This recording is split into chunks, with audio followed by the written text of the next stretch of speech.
En það komið að því að líta á svipmyndir frá innlendum og erlendum vettvangi. Það eru þau Kristín Þorsteinsdóttir fréttamaður og Jón Óskar Sólnes og upptökustjórnum við Birna Björnsdóttir og Elín Þóra Friðfinnsdóttir.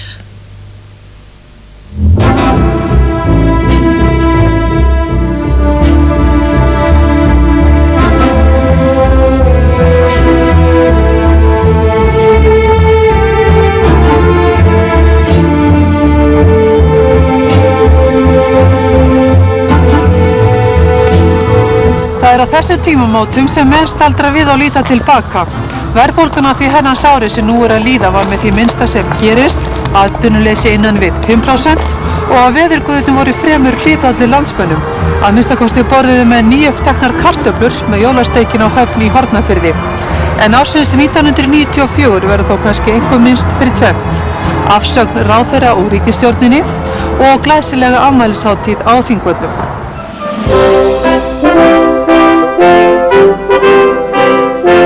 Mikið var dýrðir 17. júní í sumar á 50 ára lýðveldisafmælinu og að sjálfsögðu skortuðu menn sínu fínasta pússi þennan dag. Þú ert fínt klædd í dag? Jú, ég er að dippa mig upp náttúrulega, þjóðlegur. Hvernig komstu hingað til Þingvalla? Ég kom mér út og ég er að fara að vinna hérna. Við hvað átt að vinna? Upplýsingaþjónustu. Ertu í hátíðarskapi? Jú, sjálfsögðu. Er veðrið nógu gott? Þetta er náttúrulega okkar hátíð að veðrið það kemur. Aðrir áttu ljúfan minningar frá þessum stað 50 árum fyrr. Voru þið hérna á hátíðinni fyrir 50 árum? Já, opinberuðum trúlegan okkar hér, 44. Þannig að þið eru að halda upp á ekki aðeins þjóðhátíðinni heldur líka trúleganum ykkar? Já, aðalega kannski trúleganuna. Hittu svona... Jú, hvort ekki náttúrulega. Já, það er náttúrulega hvort ekki. Þetta er svona skemmtilegar endurminningar. Sjónvarpsblaðið frá hátíðinni í heild og hér er að ræða einhverja flóknustu og stærstu útsendingu á vegum sjónvarpsins frá því að það var stofnað. Alltaf 100 manns vinna við þessa útsendingu og þess má geta að margar sjónvarpsstöðvar erlendar hafa áhuga á þessari þjóðhátíð því hér er á 300 fréttamenn og myndatökumenn frá erlendum sjónvarpsstöðvum, frá Norðurlöndum og víðar að. Alþingi kom saman á Þingvöllum fyrir hádegi og þar voru þingsályktunartillögurnar samþykktar. Formenn allra þingflokka fylgdu málinu úr hlaði. Salóme Þorkelsdóttir, forseti Alþingis, stýrði fundunum á Þingvöllum. Að loknum þingfundi setti Matthías á Matthísen þjóðhátíð, Davíð Oddsson forsætisráðherra ávarpaði gesti og erlendir gestir tignir flutti kveðju til íslensku þjóðarinnar.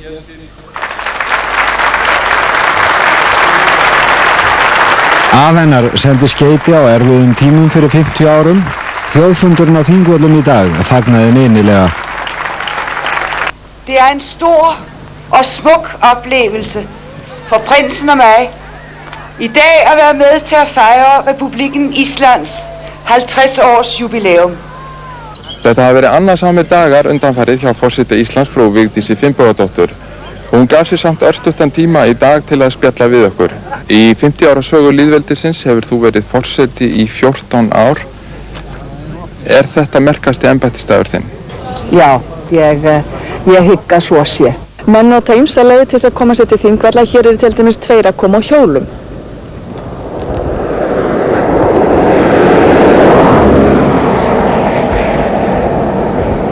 Þetta var svona hugmynd sem kviknaði fyrir einni viku. Talsverður fjöldi fólks ákvað að hafa vaðið fyrir neðan sig og gista á tjaldstæðum hér við Þingvelli og losna þannig við umferðaröngþvettið í morgun. Já, það fyrir ágætlega okkur hérna í nótt í Skógarhólum. Þetta var reyndar svona smá ónæði, svona saman til nóttu en ágætt öðru leyti.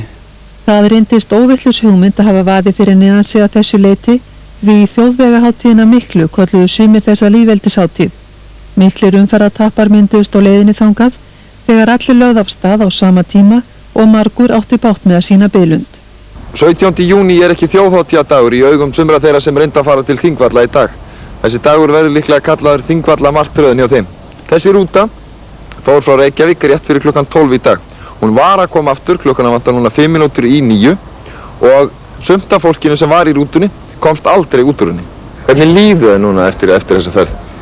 Ég er ofsalega þreytt, en sem betur fyrir er búið að vera góð stemming og við verðum bara að taka þessu eins og þetta er. En það var góður andi hérna sko, þjóðhátíða stemning bara. Já, og gott veður. Í rútin allar eitt tilbaka og mjög gaman bara. En það var fleiri en umferðin sem var til vandræða þennan þjóðhátíðadag. Hádegi fór að bera á miðum sem þessum á Hvömmrum á hátíðasvæðinu og þar sem ekki voru svona miðar mynduðustu langar biðraðir. En hvernig tók fólk þessu með þjóðhátíðar náðhúsin? Það er bara mjög misjafnt. Sum vera mjög brjálæðir og það er takið sem mjög vel. Þetta var í fyrsta sinn sem allir norrænu þjóðhöfðingjarnir voru hér á landi samtímis. Þetta leyti stóð deila Normanna og Íslendinga Svalbarðadeiluna sem hæst og það vakti athygli að Haraldur Noregskonungur vék að henni þegar hann ávarpaði þingheim á Þingvöllum. Vi har stått sammen i de fleste spørsmål. Våre gamle slektsbånd solid knyttet.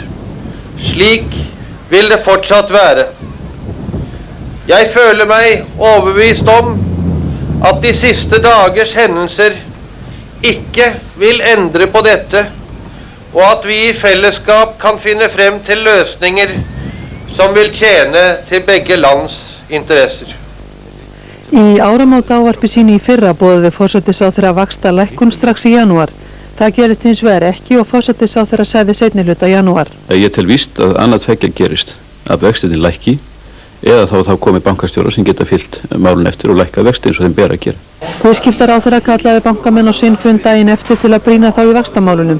Ekki kom þó til þess að forsætisráðherra skipti bankastjóra, þar sem ávöxtunarkrafa húsbréfa lækkaði hratt næstu daga vegna lítils framboðs og aukinnar eftirspurnar, auk þess sem Seðlabankinn beitti sér í málinu. Í kjölfarið fóru vextir á markaði lækkandi og markmið stjórnvalda 5% lágmarksvexti náðist tíma. Þegar líða tók á árið fóru þessi vextir hins vegar hækkandi. Seðlabankinn dró sig út úr viðskiptum með húsbréf og ávöxtunarkrafan hækkaði aftur. Eldur kom upp í Þjóðminjasafninu í janúar. Slökkviliðið kom í veg fyrir verulegar skemmdir en viðvörunarkerfi brást. Yfirmenn slökkviliðsins töldu óviðunandi að kerfið skyldi ekki tengt slökkvistöðinni. Það kom eldur upp í útihúsum á bænum Grímsstöðum í Kjós þar sem 3000 alifuglar drápust. Það var rétt klukkan 6 að íbúar á Grímsstöðum í Kjós urðu varir við eld í útihúsum. Hvernig uppgötvuðu þetta? Ég bara sá loga upp úr húsinu þegar ég kom úr Reykjavík. Það var 15. júní að bærinn Svínhagi á Rangárvöllum brann til kaldra kola. Kona með 2 ung börn komst naumlega út en heimilisfæðurinn var úti við þegar eldurinn kom upp. Hann fekk reykeitrun þegar hann reyndi að bjarga því sem bjargað varð. Ég sá reykinn fram í gangi og gríp litla barnið og sænginn hans og þá báða og stekk fram gegnum húsið og út eldhúsgluggann. Í vor var 2 milljóna tjón þegar eldur kom upp hjá dótturfyrirtæki Sif í Suður-Frakklandi. Sama leyti var hins vegar kveikt í húsnæði Baháa-samfélagsins við Álfabakka í Breiðholti. Mikið tjón varð í brunanum og fljótlega var handtekinn franskur maður búsettur hérlendis í tengslu við brunan. Hann satt lengi í gæsluvarðhaldi í Síðumúla eða þar til hann gekk í skrokk og öðrum gæsluvarðhaldsfanga þar og var fransmanninum vísað úr landi í kjölfarið. Í maí björguðust 2 piltar naumlega þegar kviknaði báti þeirra milli Akureyjar og Akureyrarbauju. Drengirnir hentu sér fyrir borð og voru 15 mínútur í 6 gráðu köldum sjónum áður en þeir komist í björgunarbát. Báturinn varð aleld á svipstundu og engin tími til að skjóta upp neyðarblissum.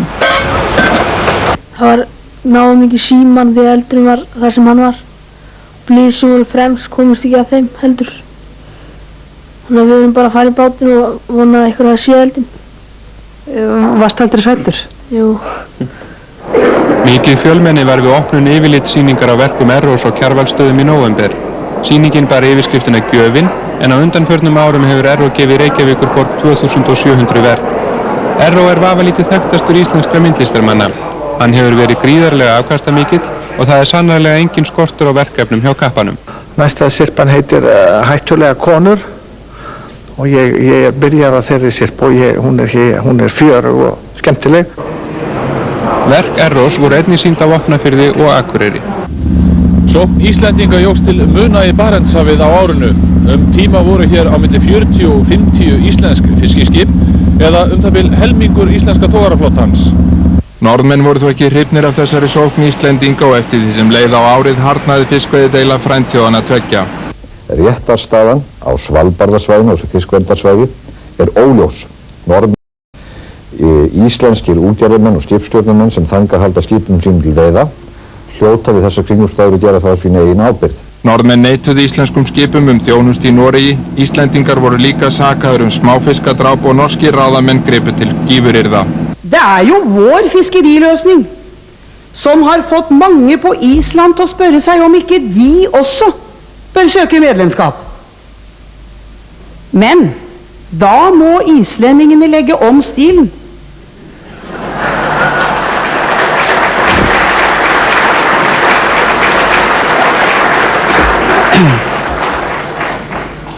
For det tjuvfiske som nå pågår, har i alle fall ikke EU støtte.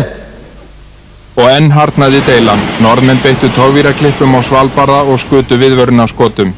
Lögregluaðgerðir af þessu tagi, ég vil að segja eins og að það komið mér óvart og valda mér vonbrigðum. Og þessi sjómennska sem þeir sýndu, hún var náttúrulega vægast sagt fáránlega á köflum, sko. Ekki var þó allt búið enn og í ágúst flutti norska strandgæslan Hágang annan til Hafnar í Noregi eftir að hafa skotið 2 föstum skotum á togaranum.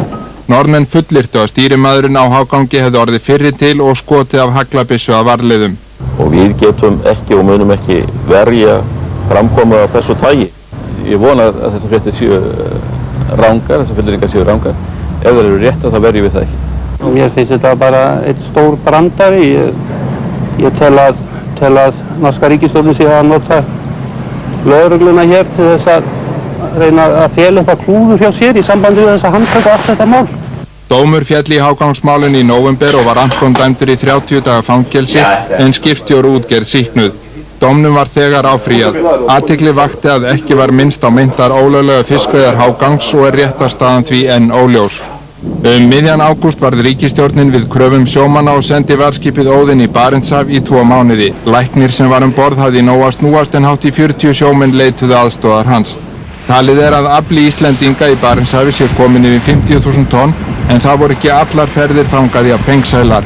Í nóvemberlok kom Helga önnur til Hafnar eftir rúmlega 2 mánaða úthald. Menn voru orðnir langþreyttir á að éta úr lestinni en hásetahluturinn var 400.000. Það var alltaf að vera að bíða eftir skotinu, það kom aldrei. Engar formlega viðræður hafa farið fram veiðarnar í Barentshafi til þessa en nú hillir undir að menn setjist að samningaborði.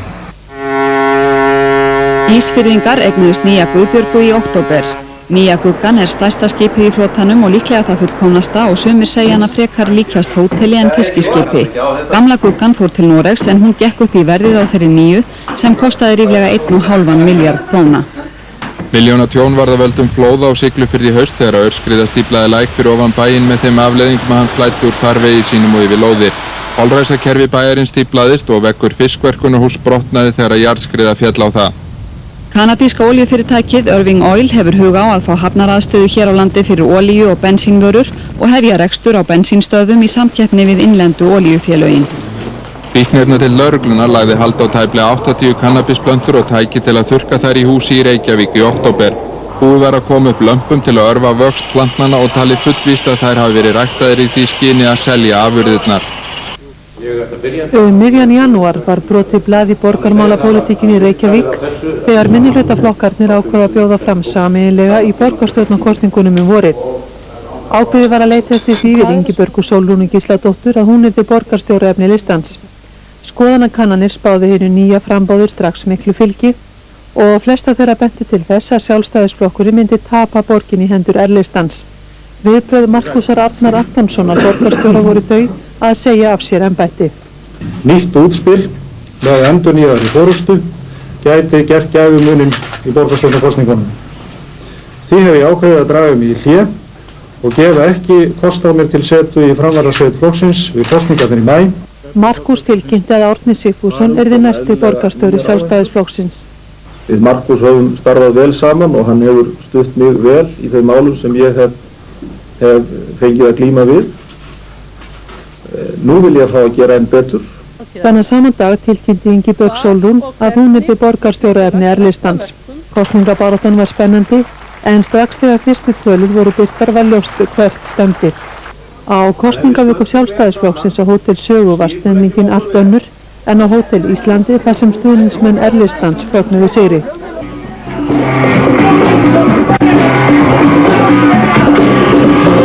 Það hefur verið ótrúlegt að upplifa þessa kosningabaráttu og finna þennan straum frá grasrótinni. Þegar nóttin var úti var ljóst að L-listinn hafði fengið 8 menn kjörna en Sjálfstæðisflokkurinn 7 og Ingibjörg Sólrún Gísladóttir var orðin borgarstjóri Reykvíkinga.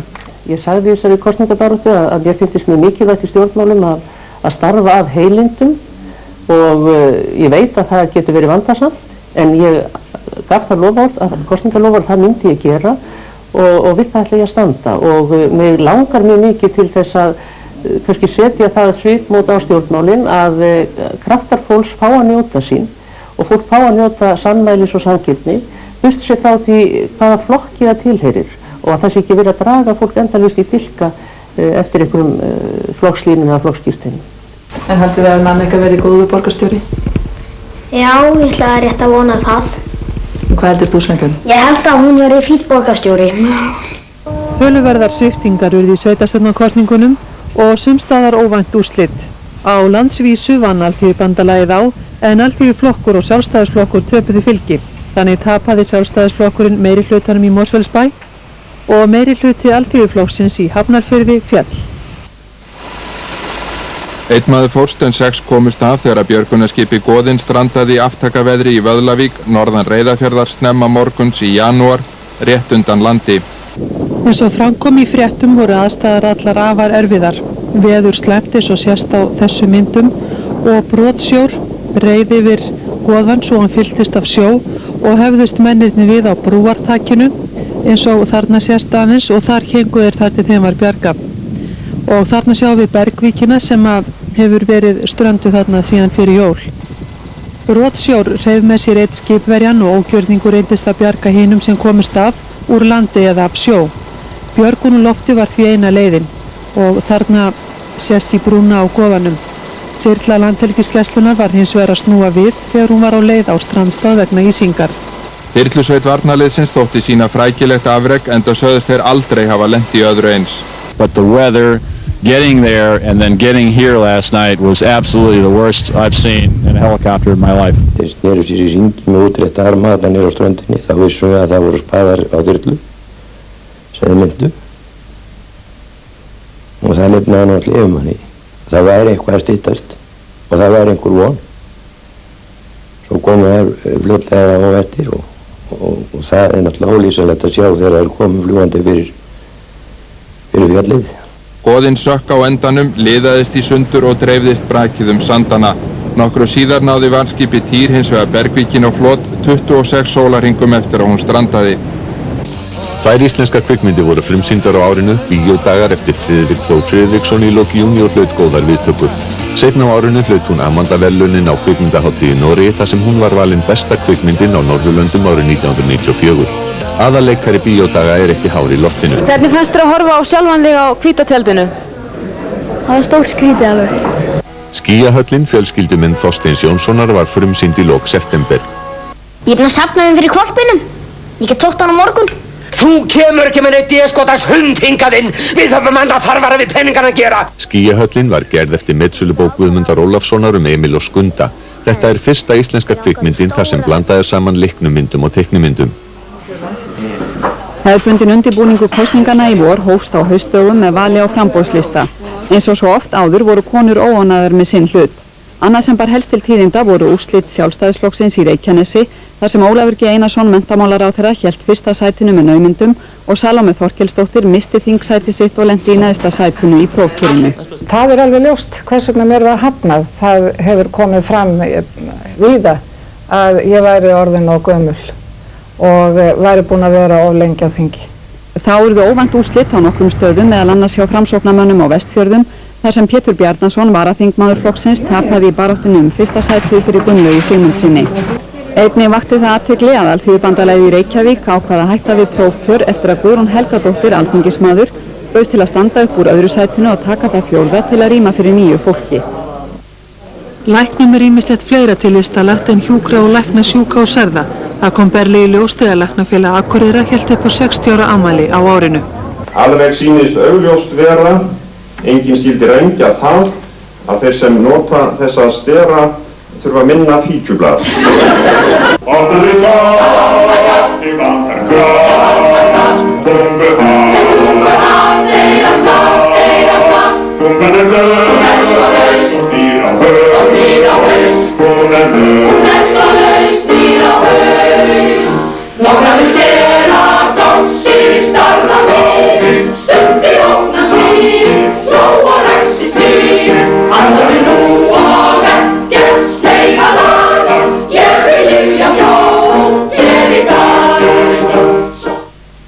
Verð á sjávarafurðum hækkaði á árinu og var hærra en það var að meðaltali í fyrra samkvæmt útreikningu Þjóðhagsstofnunar og raunar ekki verið svo hátt síðan á árunum 1990 til 1991.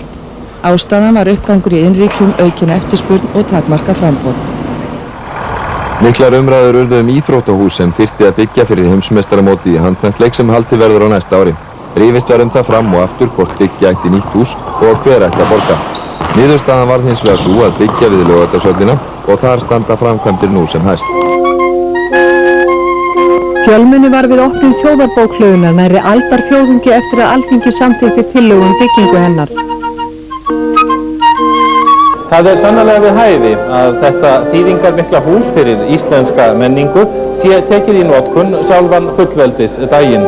Nú streymir fólk hér að í tilefni af þeim hátíðahöldum sem eru að hefjast og það óhætt að segja að það ríkir hér almenn gleði og ánægja með það að það sé komið að þessari stóru stund. Menntamálaráðherra afhenti Landsbókaverði Einari Sigurðssyni svo lykilkort að byggingunni. Margar góðar gjafir bárust í tilefni dagsins og fulltrúar nágrannalandana fluttu hlýjar kveðjur. Jeg merker meg ellers at norsk og islandsk har fortsatt det til felles at det nei som synes å være det mest brukte ordet i språket. Vi skal ikke gå videre inn på det, slå fast at i dag definitíft en já-dag. Ísk veiðistjórnarlög urðu að veruleika á árinu, þróunarsjóður var til og kvótakerfi fest í sessi. Gattmálið var afgreitt undir áramót og lauk þar formlega langri deilu stjórnarflokkana. Alþingi lauk ekki starfi sín á tilsettum tíma, enda mörg stór mál stjórnarinnar seint fram komin og fundir stóðu milli hátíðana.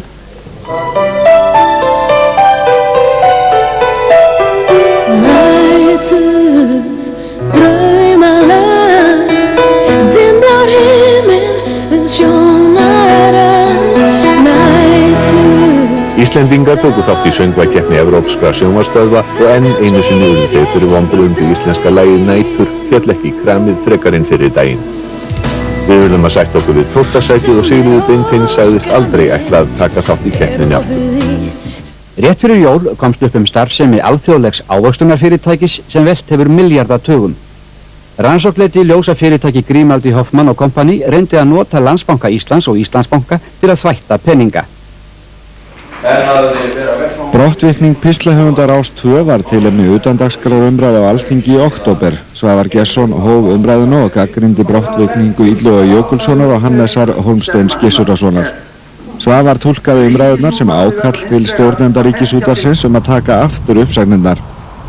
Hvorki Illugi né Hannes var endurráðinn. Öðrum starfsmanni Ríkisútvarpsins var vikið úr starfi fyrra árinu, sá Artúr Björgvin Bollason. Málið var tekið upp á Alþingi, Ólafur Ragnar Grímsson gagnrýndi Davíð Oddsson forsætisráðherra og krafðist meðal annars afsagnar hans. Ásökunum Ólafs Ragnars vísaði Davíð Oddsson alfarið á bug með pólitískri yfirlýsingu. Það misskilningur hjá hv. þingmanni að orð hans til mínum að ég ætti að biðjast að segja af mér væru þung orð. Þau eru það ekki. Ég tek ekki þennan hv. þingmann alvarlega.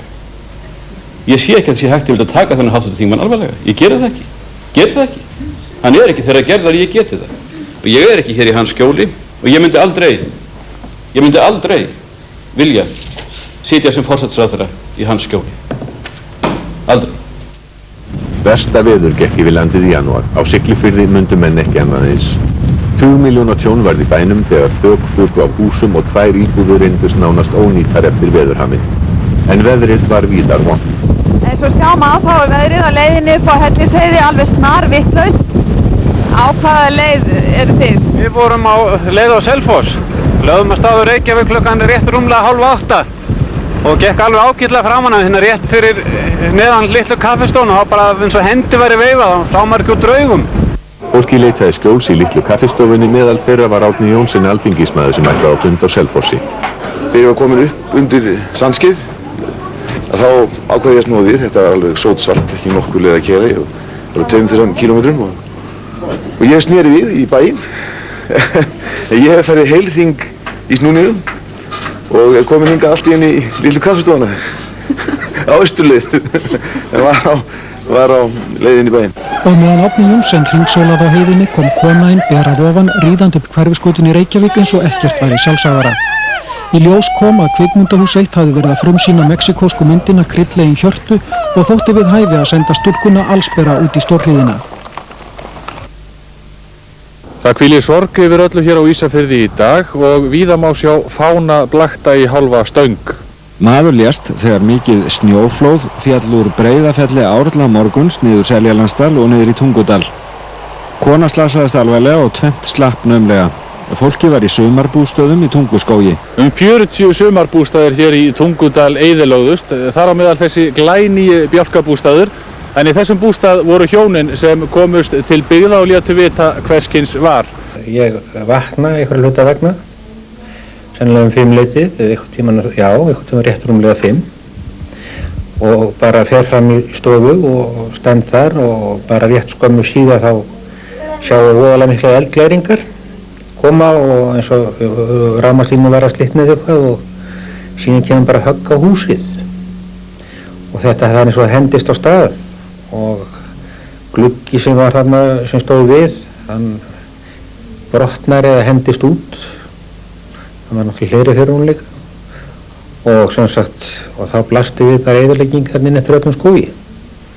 Svo kom bara dauða þögn. Fórum á stað, niður eftir og við vissum að það var fleira fólk í skóginu þannig að þegar eyðileggingi blasti við þarna þá reyndum við að komast eins fljótt á stað að reyna að ná í hjálp. Sólveig, þú ert sofandi inn í rúmi þegar þetta dynur allt saman á. Ég er nú vöknuð. Ég sá eldglæringuna og held þetta væri bara elding og ég heyrði þrumuna en það var náttúrulega ekki þruma. Svo bara fann ég höggið og snjóinn og... Gríðarlegt tjón varð á snjóflóðinu og skíðasvæði Ísfirðinga nánast þurrkaðist út. Ákveðið var þrátt fyrir slysið og snjóflóðahættuna að endurreisa sumarbústaðabyggðina í Tungudal og sömuleiðis skíðasvæðið á nánast sama stað og eru framkvæmdir þegar vel á veg komnar. Titringur varð í viðskiptalífinu í október þegar íslenskar sjávarafurðir keyptu stóran hlut í vinnslustöðinni í Vestmannaeyjum og ásamt auknu hlutafé eignuðust meiri hlutann í fyrirtækinu. Vinnslustöðin var áður innan vébanda sölumiðstöðvar hraðfrystihúsanna og þar á bæ voru menn ekki ánægðir með viðskiptin.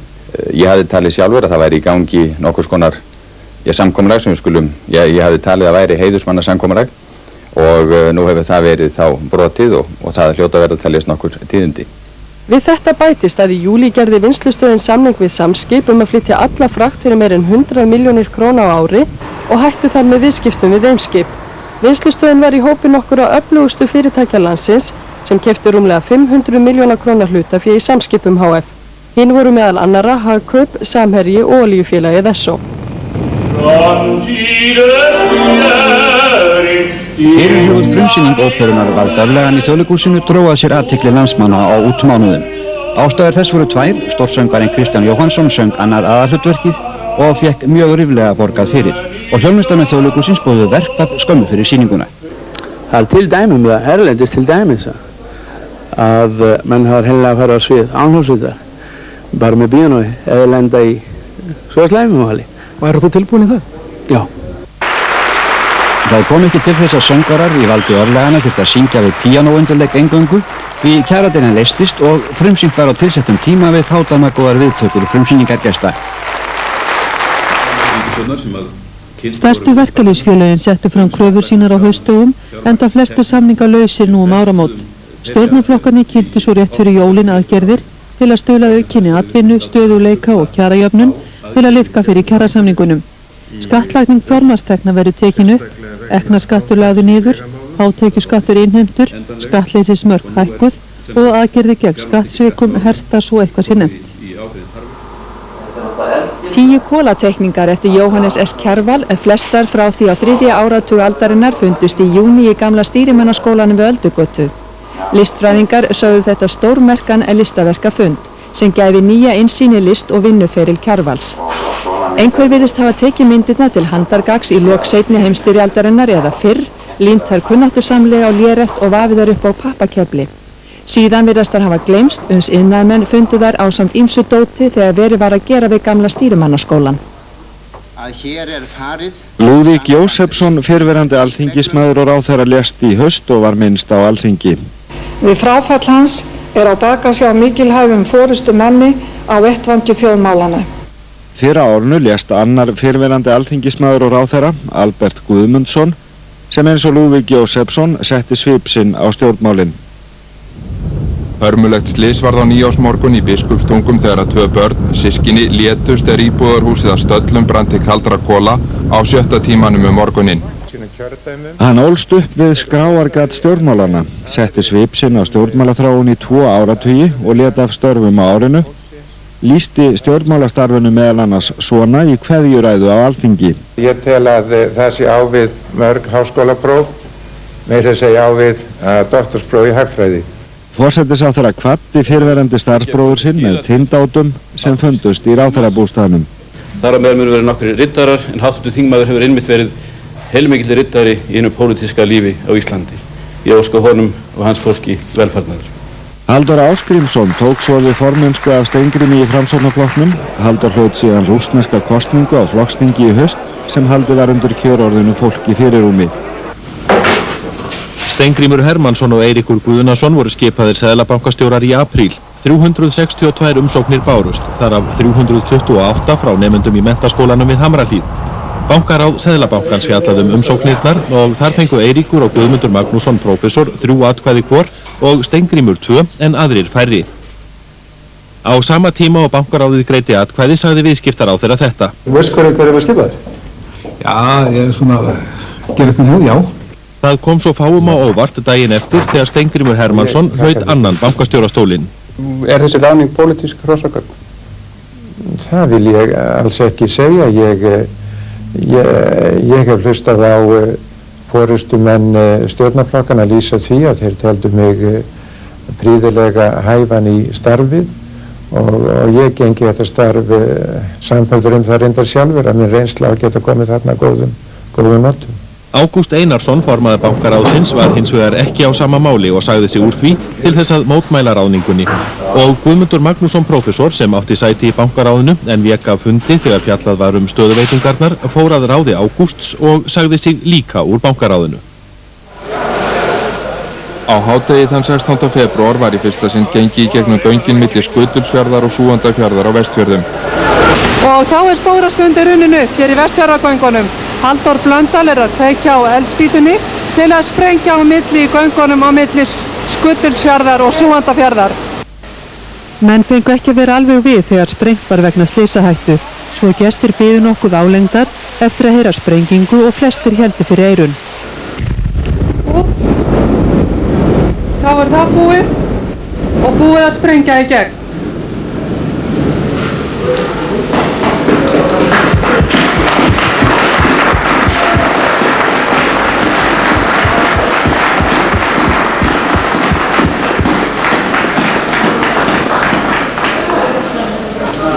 Var þetta erfitt?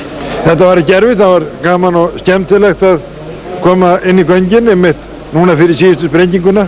En nú þurftu að hraða ykkur í burtu því að þetta talið hættulegt. Þú ekkert verið hræddur við þetta? Ég var ekki hræddur en ég reyndi nú að flýta mér samt en svo kom í ljós að við hefðum nægan tíma. Upphaflega stóð til að hægt að opna göngin fyrir allri umferð í árslok 1995 en mikil vatnsflóð hafa sett strik í reikningin. Vonast þó til að hægt verði að opna göngin það leyti. 47. flokksþing Alþýðuflokks snerist efnislega Evrópumál en átök Jóhönnu Sigurðardóttur og Jóns Baldvins Hannibalssonar settu sterkan svip á þingið. Jón Baldvin sigraði Jóhönnu í formannskjöri og viðbrögð Jóhönnu voru þessi. Minn tími mun koma!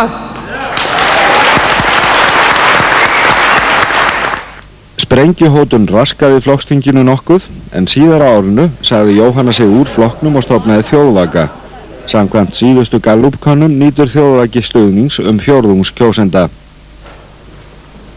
Á síðasta degi ársins í fyrra skipaði Guðmundur Árni Stefánsson, másinn og aðstoðarmann Jón H. Karlsson, formann stjórnar Ríkisspítalana. Þessi ákvörðun var umdeild og svo var reyndar með fleiri á árinu. Lítið fór þó fyrir gagnrýni fyrir en eftir flokksþingi þar sem Guðmundur Árni var kjörinn varaformaður. Ég ætla og mun standa mig Guðmundur Árni tók við félagsmálaráðuneytinu en smám saman syrti í álinn. Embættisfærslur frá Hafnarfirði þóttu vafasamar, einkum í tengslum við listahátíð sem þótti dýr. Deilt var hver bæri ábyrgð á því að fjármálastjóri gat gengið beint í sjóði bæjarins.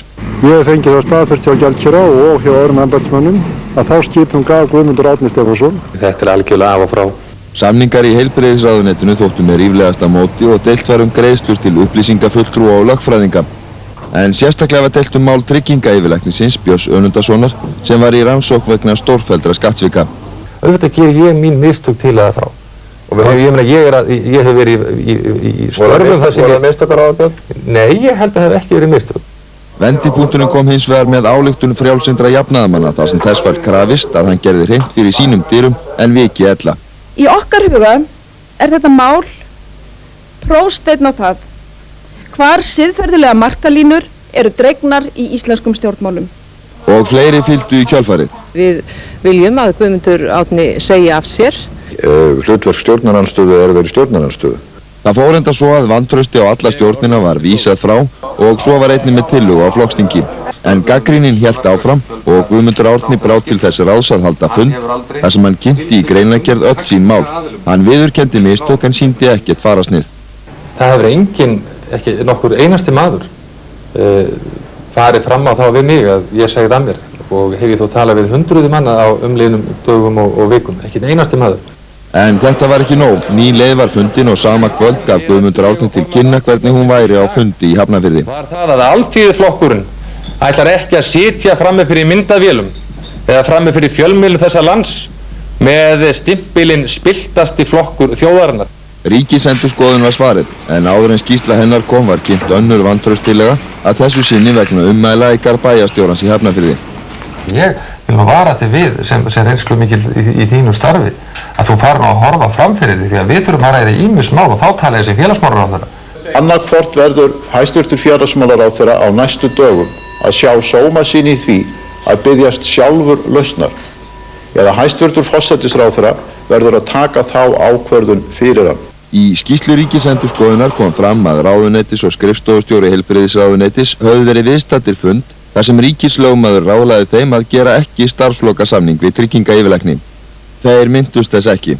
Í skýrslunni kom einnig fram gagnrýni á ráðherra og ráðuneyti og á sögulegum fundi varði hann störf sín en sagði samt af sér. Var mín stjórnsýsla í samræmi við venjur og reglur íslenskara stjórnsýslu og niðurstaða Ríkisendurskoðunar er afdráttarlaust játandi. Ég tel að skýrsla þessi hafi ekki skapað þá kyrrð í umræðum embættisfærslur hans sem hún hefði þurft að gera fyrst að menn kusu að fara þessa leið. Alþýðuflokkurinn, hann satt undir þvílíku ámæli að hann gat hreinlega ekki notið sannmælis. Hann stendur sterkari á eftir og flokkurinn er sterkari. Daginn eftir á ríkisráðsfundi baðst Guðmundur Árni Stefánsson lausnar eftir 17 mánaða starf sem ráðherra og Rannveig Guðmundsdóttir tók við. Dían Valur Dentse fór í nokkura vikna hungurverkfall í sumar til að mótmæla meðferðin á skilnaðar- og forræðismáli hans gegn fyrrum íslenskri eiginkonu sinni.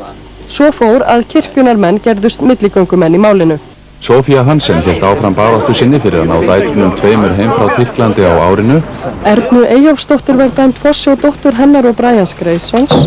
Og Donald Feeney, manninum sem ætlaði að ræna dætrum Ernu, var sleppt úr fangelsi í janúar og hélt þegar á stað til síns heima. Skipverjarnir á Guðnýju IS voru sýknaðir af því að hafa brotið dýravæntunarlög þegar þeir drápu ísbjörn á ferðsinnum Höfin Blá. Haraldur í Andra hætti við frekari málarekstur vegna sölunar á SR Mjöli og reisti eigin mjölversmiðju á Austurlandi.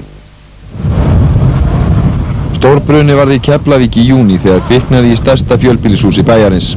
Það var rétt fyrir klukkan 11 í kvöld að tilkynnt var bruna hér í stærsta fjölbýlishúsi í Keflavík á horni Faxaflautar og Sólvallagötu.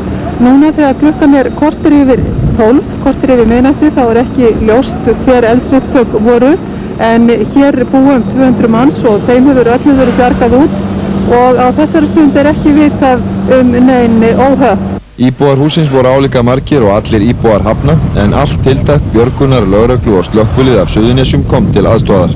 Var aðkoman ljót þegar þið komið hingað? Það var aðsett mjög ljót. Helgi Kristjánsson, lögreglumaður sem var einna fyrstur á brunastað, sagði íbúana ekki hafa haft hugmynd að kviknað væri í húsinu og það hefði verið spurning mínútur. Aðstaða á brunastað var erfið, mikið rok og rigning og var ráðist gegn eldinu með vatni og froðu.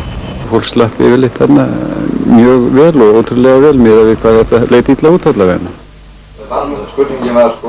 Mikil umræða var haustkosningar síðsumars.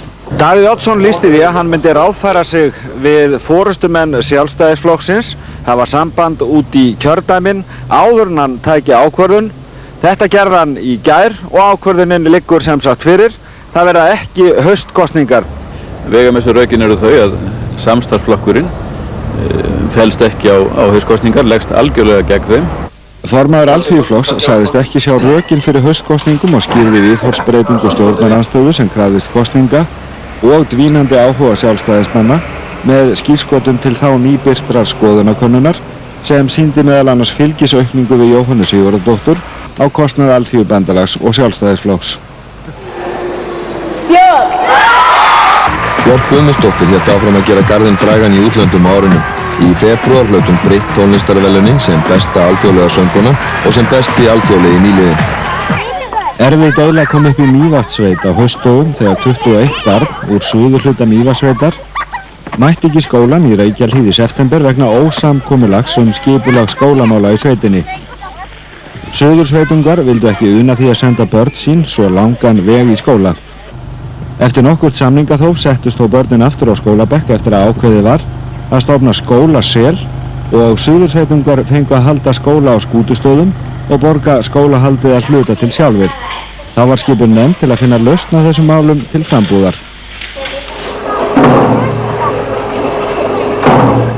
Hátt í 2000 manns gengu miðbæ Reykjavíkur 8. mars til þess að vekja athygli á réttarstöðu þeirra sem verða fórnarlömb kynferðisofbeldis. Svartklæddar konur sem orðið höfðu fyrir slíku ofbeldi fóru fyrir göngunni. Göngumenn sögðu að síðustu 3 árin hefðu 319 kærumál á þessum toga verið lögð fram en aðeins 44 þeirra enda með fangelsisdómi. Tilgangurinn var því að skora á dómskerfið að bæta meðferð þessara mála því allt of oft lenda þessi mál alltaf ofan í skúffum og verða skúffumál. Framtíðarsamskipti Íslendinga við Evrópusambandið voru í fullkominni óvissu mestan hluta ársins. Við Íslendingum blasti að verða í upphafi ársins 1995 eina EFTA-þjóðin á evrópska efnahagssvæðinu andspænis 16 þjóðum Evrópusambandsins. Íslenskir ráðamenn brugðust við með því að kanna hug ráðamanna hjá Evrópusambandinu til framhalds evrópska efnahagssvæðisins með Íslendinga eina innanborðs EFTA-megin. Þessi menn fullyrtu allir að Evrópusambandið myndi standa við EES-samninginn gagnvart Íslendingum en að einfalda yrði stofnanir og önnur samskipti til að halda samstarfinu áfram. Það stefndi í að Íslendingar yrðu fyrr en seinna að taka afstöðu til aðildar af Evrópusambandinu sjálfir. Norðmenn tóku þennan kaleik frá Íslendingum með því að hafna aðild að Evrópusambandinu. Þetta var til að hleypa nýju lífi í EFTA og evrópska efnahagssvæðið og 4 dögum fyrir jól féllst Evrópusambandið á hugmyndir Íslendinga og Norðmanna það hvernig halda ætti samstarfinu á evrópska efnahagssvæðinu áfram. Sumstaðar í gömlum og grónum hverfum Reykjavíkur eins og í Vesturbænum eru tré orðin alltaf 60 ára gömul eins og þessi tignarlegi silfurreynir sem eru 10 metra hár. En það óalgengt að tré standi beint upp úr bílskúrunum. Þegar bílskúrun var stækkaður fyrir 17 árum var myndarlegur hlynur í veginum sem þar hafði staðið allt síðan byggt var á lóðinni 1930. Eigandi hússins vildi þá fella tréð en fékk ekki til þess leyfi byggingarnefndar og ákvað því einfaldlega að byggja bílskúrin utan tréð. Síðan hefur það teygt sig upp úr þaki bílskúrsins og haldið áfram að hækka og blómstra. Í morgun var tréð hins vegar fellt, en hvers vegna? Húsið að fara á sölu og það náttúrulega kann áhuga sem kaupendur þykja þetta furðulegt að koma þetta tré upp úr þakinu og ég fór svona aðtúa málinn og þá kom þetta út svona að það bara hendi næst að fá leyfi til að saga niður tréð og það gekk ágætlega.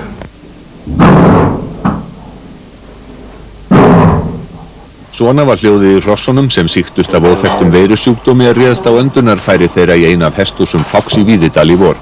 Mikið írafár varð og hrossin voru sett í einangrun þar sem hætta var talin á að sjúkdómurinn bærist í aðra landshluta og hrossin voru skoðuð hátt og lágt. Svona auglýsingar voru hengdar hér upp á öll hús í Víðidal í nótt en hér stendur meðal annars að sjúkdómur þessi sé talin geta smittast með öllum dýrum og mönnum og ef sjúkdómurinn breiðist út sé hætta á faraldri þannig að loka verði svæðinu til lengri tíma. Veirusjúkdómurinn reyndist þó ekki eins alvarlegur og talið var í fyrstu og hrossin náðu sér fljótlega.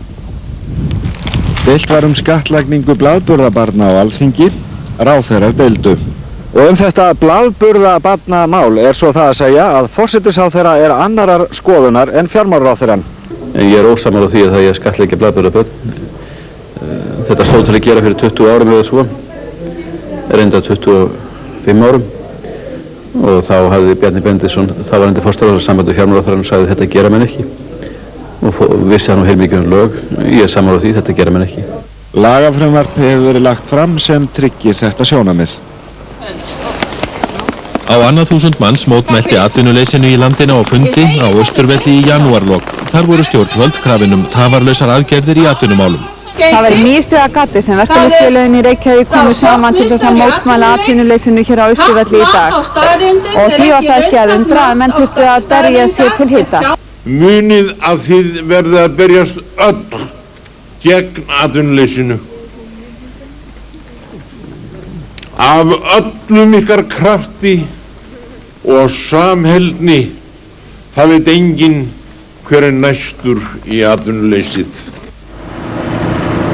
Nokkur órói var á vinnumarkaðnum á árinu. Bráðabirgðalög voru sett á sjómenn í janúar eftir hálfsmánaðar verkfall. Þá hafði þrívegis slitnað upp úr viðræðum og ekki lengur búandi við óvissuna í sjávarútveginum að sögn sjávarútvegsráðherra. Ríkisstjórnin lofaði í kjölfarið að koma í veg fyrir viðskipti með aflaheimildir sem hefðu óeðlileg áhrif á skiptakjör sjómanna. Sjómenn héldu fjölmennan fund daginn áður þar sem þeir stöppuðu stálinu hver í annan. Og ég legg þá tillögu fyrir fundin að ef að verði sett fram bráðabirgðalög þá segjum við upp allir sem einn.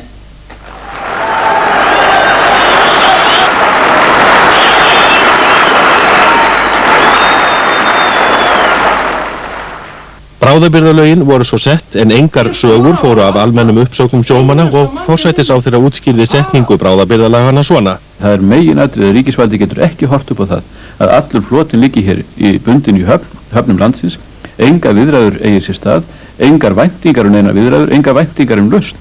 Sem sagt, bráðabirgðalögin gilda til 15. júní í sumar þannig að flotinn getur þess vegna farið á sjó strax í fyrramálið. Í haust gerðu svo sjómannasambandið og útvegsmenn kjarasamning. Eftir að mörg aðildarfélög sjómanna höfðu fellt samninginn, felldi stjórn LÍÚ hann rétt fyrir jól. Þar með eru samningar sjómanna enn á ný lausir. Meinatæknar fóru í verkfall á annan í páskum sem stóð í tæpar 7 vikur. Svo hart var deilt að málið var rætt utan dagskrár á Alþingi þar sem þess var krafist að samninganefnd ríkisins yrði sett af. Flugmenn hjá Atlanta áttu í kjaradeilu við yfirmenn félagsins.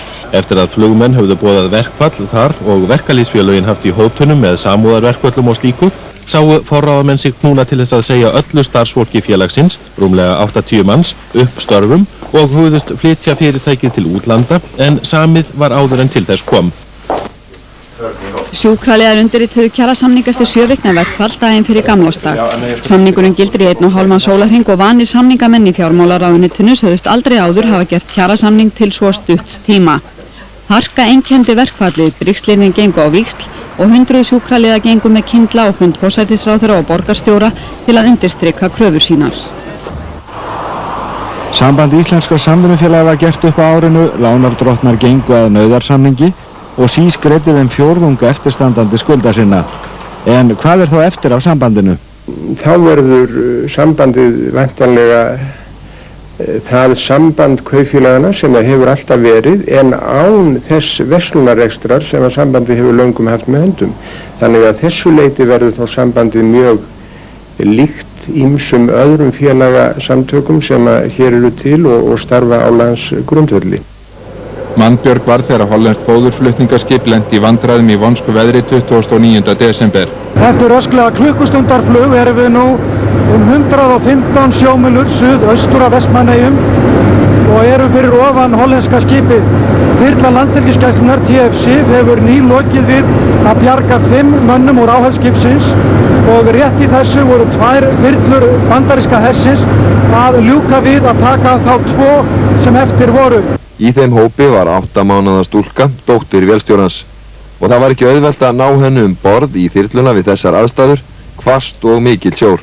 Foreldrarnir hafa farið víða með dóttur sinni og aldrei lent í vandræðum en sögðust hafi verið orðin mjög hrædd undir það síðasta.